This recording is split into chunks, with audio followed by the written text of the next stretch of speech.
যাত্রীদের যদি কোনো জিনিস হারিয়ে যায় তাহলে জিডি করার প্রয়োজন হলে আমরা এখান থেকে জিডি করব।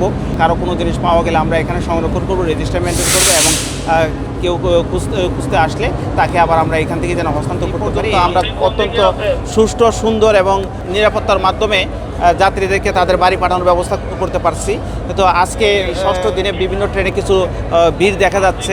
তো আমরা চেষ্টা করে যাচ্ছি যেন যাত্রীরা ছাদে ভ্রমণ না করে, তারা যেন ট্রেনের ভিতরে জার্নি করে, এটা আমি তাদেরকে উৎসাহিত করতেছি। আর এরপরে আমরা মলম পার্টি বা অন্য যে ছিনতাইকারী বা এইগুলো যাতে কোনো ধরনের অভীতিকর ঘটনা ঘটাইতে না পারে সেদিকে আমার অতিরিক্ত পুলিশ মোতায়েন আছে এবং তারা সার্বিকভাবে কাজ করে যাচ্ছে। আমার প্রতিটা প্ল্যাটফর্মেই এপিবিএন পুলিশ সহ আমাদের রেগুলার পুলিশ কাজ করতেছে। এরপর ডিএমপি পুলিশও প্রবেশ মুখে বিভিন্ন জায়গায় কাজ করতেছে। এছাড়া আমাদের বিভিন্ন গোয়েন্দা সংস্থাও এখানে যাত্রীদের নিরাপত্তা দেওয়ার জন্য কাজ করে যাচ্ছে।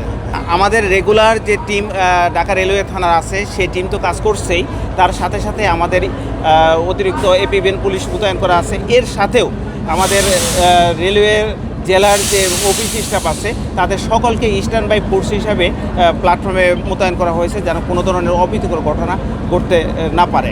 যাত্রীদেরকে সর্বাধুনিক সেবা প্রদান যেন করতে পারি সেটা আমরা নিশ্চিত করার জন্য আমরা চেষ্টা করে যাচ্ছি। আমরা এখান থেকে যাত্রীদের যদি কোনো জিনিস হারিয়ে যায় তাহলে জিডি করার প্রয়োজন হলে আমরা এখান থেকে জিডি করব। এরপর কারো কোনো জিনিস পাওয়া গেলে আমরা এখানে সংরক্ষণ করব, রেজিস্টার মেনটেন করবো এবং কেউ খুঁজতে আসলে তাকে আবার আমরা এখান থেকে যেন হস্তান্তর করতে পারি, এটা আমাদের উদ্দেশ্য। আমাদের কমলাপুরে যেমন নিরাপত্তা জোরদার করা হয়েছে তেমনি বিমানবন্দর, টঙ্গী, জয়দেবপুর যে স্টেশনগুলো আমার আন্ডারে আছে সবগুলো স্টেশনেই অতিরিক্ত পুলিশ ফোর্স মোতায়েনের মাধ্যমে নিরাপত্তা জোরদার করা হচ্ছে।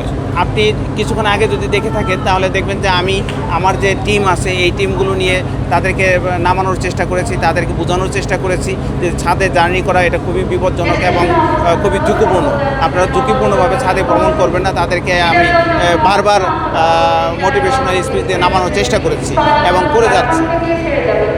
ঈদের মধ্যে ইতিমধ্যে 3 জনকে অ্যারেস্ট করেছি এবং তাদেরকে বিজ্ঞ আদালতে সুপর্দ করেছে। আজকেও একজনকে অ্যারেস্ট করেছি এবং তাকে বিজ্ঞ আদালতে সুপর্দ করা হয়েছে। না, আগের বারে যেরকম যাত্রী ছিল এবারও সেরকমই আছে। তো যাত্রী আসলে পর্যাপ্ত পরিমাণে যাত্রী আগেও ছিল, এবারও আছে। জার্নিটা যেটা হলো দেশে শান্তি বিরাজ করতেছে, লোকজন একটু বেশিই যাচ্ছে, যাত্রী যারা যাচ্ছে তাদের মধ্যে আনন্দের ছাপ দেখা যাচ্ছে। এটা আমার কাছে একটু ব্যতিক্রম মনে হচ্ছে।